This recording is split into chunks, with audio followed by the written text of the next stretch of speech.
সামনে কয়দিন পরে বর্ষা মৌসুম শুরু হবে, শীত শেষ হলেই কয়দিন পরে বর্ষা মৌসুম শুরু হবে, এবং বর্ষা মৌসুম যখন শুরু হয় তখন এই এলাকার মানুষের সবচেয়ে বড় দুর্ভোগ হয়।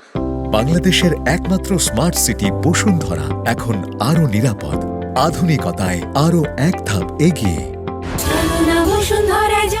জলাবদ্ধতা, অনেকগুলো রাস্তাঘাট আছে এই এলাকার ভিতরে ভিতরে যেগুলো সব পানির নিচে চলে যায়।